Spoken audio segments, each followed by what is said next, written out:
Hi guys, in today's video, we're going to cover the process of buying or selling an out parcel. Now, an out parcel is also known as an outlot and will typically range from a half acre to 5 acre parcel of land, just depending upon what it is that they want to build. And in this video, we're going to cover the overall process and steps the buyer has to go through to buy that parcel of land, the due diligence the buyer needs to go through for that parcel, the permits and permit period, and what government agencies will be needed to have in place before you can even close on that property, and the cost implications you can expect or negotiate in the purchase sale agreement. Now, the national Dunkin' franchisee is good at operating stores or restaurants, but they're going to hire a real estate company or developer to help them go out and find a piece of property. Now, the Dunkin' franchisee may have a long-standing relationship with a development company, and that development company may have a real estate agent on staff that will go out and find land. So let's say that you find land for that development company, and they say that they want to buy it.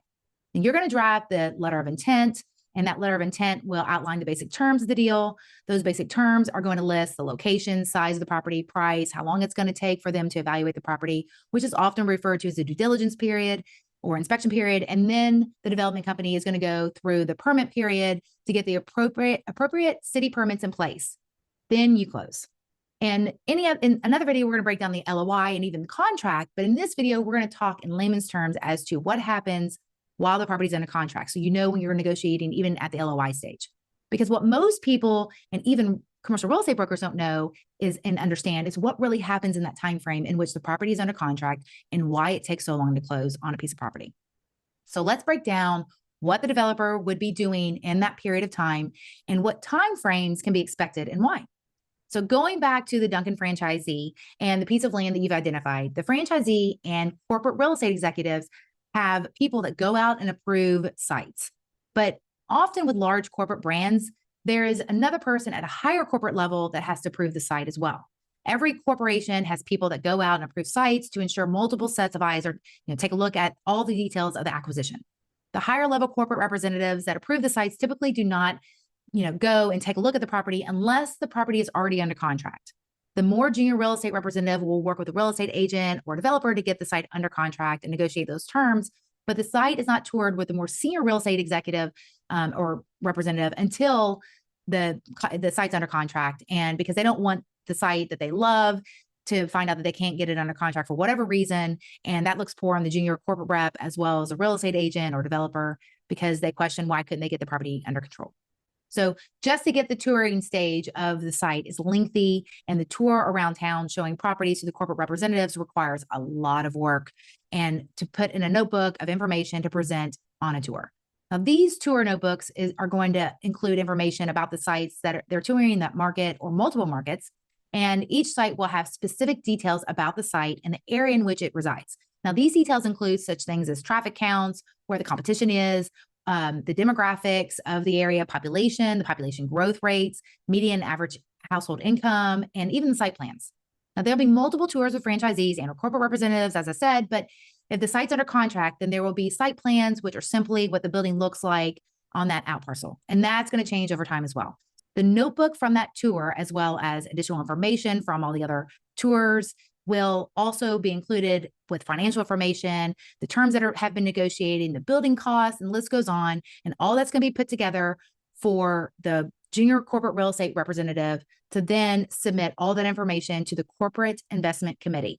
Now, a corporate office will usually identify a team or committee of people that will usually meet once a month, or really depends on how active their growth plans are. And in these meetings, they will look at new sites and decide collectively, or depending upon, again, the corporate structure, whether or not a site is approved. Now, the process of a corporate investment committee could take anywhere from 30 to 60 days after that information's been submitted to the investment committee for approval of that site. So once the corporate team approves a site, the developer may then need to go and get a lease with that corporate tenant to simply say that if you build this, we're going to lease it from you for 20 years, for example, pay X number of rent. And the corporate brands do this because they don't want to have the money and costs to build the land and build the building on their books. And also, they want to just operate their business. They just want to operate their restaurant. And they don't want those financials to be reflected on their overall corporate books. And they want the developer then to focus on their industry, simply pay them rent, and return the developer is able to go and sell that building to an investor who simply wants to collect rent from that tenant and that corporate entity, and maybe even sell at a later date. So those lease negotiations could take 30 days because, once again, we're dealing with a large corporation or franchisee. Now, once the developer has the lease signed off and done, the developer then has to go and get a survey. They also have to get the title work, environmental inspection work, and inspect the foundation of the land to make sure that the dirt will actually hold up the building and work with the overall site plan in which they've outlined. Now, all of this could take another 30 days, depending upon how busy the contractors are. That could even be delayed another 30 days. So now at the end of those 30 days, the developer is already roughly looking at 90 days into the due diligence phase. And at this point, the developer hires an architect, if they haven't already, and civil engineer to go out and draw the plans for the building. These plans will include the parking lot, lighting, sewer, water, and all the stuff that is included in the engineering plans. But they can't produce these drawings until they have all the due diligence in place, like the survey, the soil borings, and all this has to be done in a certain sequence because the guy, needs all the stuff from the other guy, and it's all just in a certain period of events. And next thing you know, you're 120 days in, and the developer is now submitting plans to the city in which the property is located. Now, in Florida, this may take, anywhere from 4 months to 5 months because you've got to submit the plans to a municipality, and that municipality may require changes, which they have to make, and then they have to be resubmitted and then come back. And that dance could happen a few times. Then the developer has to submit plans for permits to the Department of Transportation, Water Management District, as well as a civil engineer with the city. So the developer will need to get 4 sets of plans, and that means the developer needs to get permits passed by 4 separate agencies. Now, if things go smoothly, then it will take those 4 months. But sometimes things don't go smoothly, and someone gets sick or someone's out of town for a couple of weeks, and they've got the holidays. So many things could happen. That's why the developer will sometimes have extensions in the LOI and contract. So typically, if there is an extension, then there is an additional non-refundable deposit required. The additional deposit, it could be anywhere from $5,000 to $10,000 for each extension that's put towards the purchase price, or even in addition to the purchase price, depending upon what terms have been negotiated ahead of time, which is all outlined in the contract. So, however, the developer at this point will be feeling pretty confident that they will be closing on the site, but simply want to extend because a $10,000 loss is better than buying a $1 million property only to find that they can't build what it is that they want to build. Then they have to go find another tenant they have to sell to, et cetera. But again, when they're at this point, the additional deposit, they feel confident their plans are probably going to be coming through and they're willing to take the risk for that additional hard money. Then they'll ideally get the plans approved and finally close on the property. So in a nutshell, that's why a developer needs to ask for all the time needed in the due diligence and permit period. It's not because they're sitting around, but rather moving super quickly. And oftentimes I will offer to the seller and even put it in the contract that we'll provide monthly progress reports to ensure that we're moving along and we're not tying up the property. And that, when the due diligence is in place, the lease is in place, they'll definitely know when it goes from due diligence to permit because that's when money usually goes hard. And, you keep in mind the developer may not be able to set up appointments with the municipality to get the approvals in place. And the developer has to have those plans before they can submit the permits with the transportation and the water district. And all of it is a certain sequence. So before you can draw your plans, you have to have a lease. And before you can go to due diligence, you have to have the corporate approvals before you can get a lease. And it's all a process. And if there was a way developers could reduce this time frame, they would, because they want to make money fast. And this is just a process. That's why everything is in a sequence order. And that's why the terms in which are negotiated are typically pretty standard when negotiating the LOI and the permit period and close. So without extensions, you go into a due diligence period, also known as the inspection period. The developer should be proactive and have meetings with the city, county, and municipality that the property resides in.